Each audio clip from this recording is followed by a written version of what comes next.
Here's part 4 of the New England section. Plymouth Rock. People flock to Plymouth, Massachusetts to watch whales relax on the beach, kayak, and see the famous Ton 10 granite boulder Plymouth Rock. Plymouth Rock is hallowed in Americans' history as the place where the Pilgrims first set foot in America. They went on to form the first permanent European settlement in New England.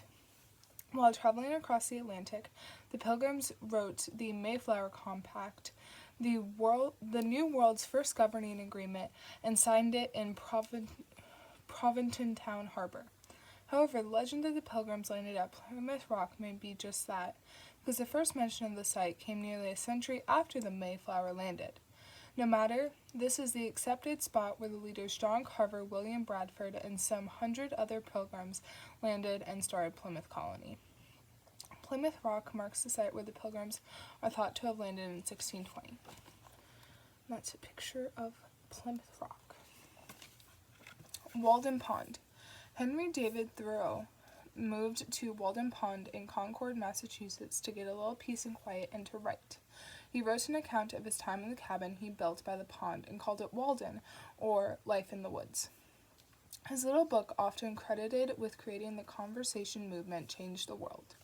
In Thoreau's day, the land around the pond was one of the few woods left in the area, which was surrounded by farmland.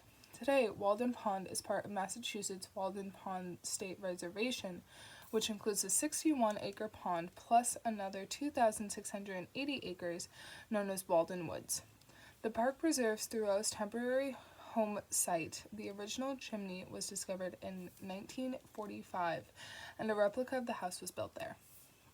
Walden Pond, seen here at sunset, inspired author Henry David Thoreau's most famous work, Walden. And there's a picture of the pond. Martha's Vineyard. Martha's Vineyard provides an old-fashioned beach vacation with miles of pristine beaches, clean, salty air, lavish beachfront homes, and rolling farmlands. A favorite summer resort for more than a century, this picturesque towns are filled with ice cream shops, sea captains' stately houses, art galleries, and winding lanes edged with plum trees and blackberry bushes. Martha's Vineyard, which is right off the coast of Massachusetts, is New England's largest island. Lazy days can be had at State Beach, known for its gentle surf and wide expanse of sand.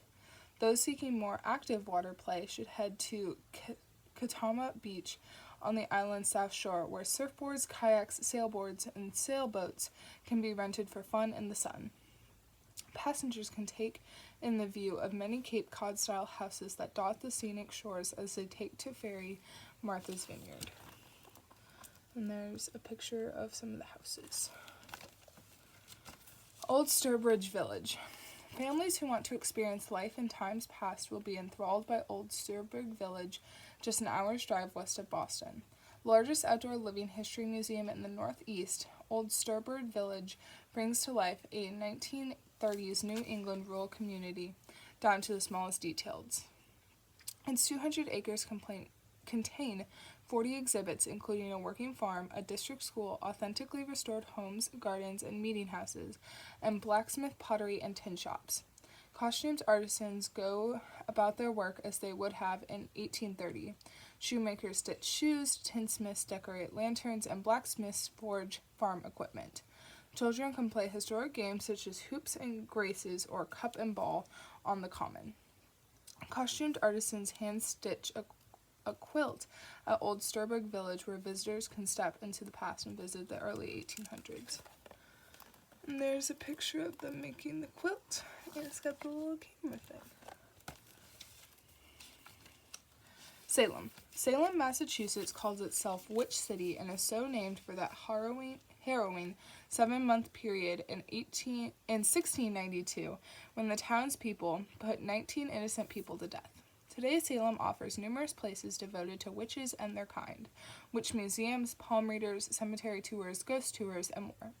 The Salem Witch Museum, housed in a 19th century Romanesque-style stone building, has the look of a haunted castle. It brings visitors back to early Salem through a dramatic presentation that uses stage sets with life-size figures, lighting, and narration. It also gives visitors an excellent overview of the Salem witch trials.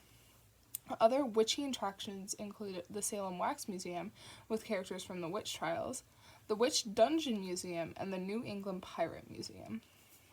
Witches are now welcome in Salem, where each October the Salem Witch Museum is visited by an assortment of scary folk during the town's Haunted Happenings Festival. And there's a picture of the castle.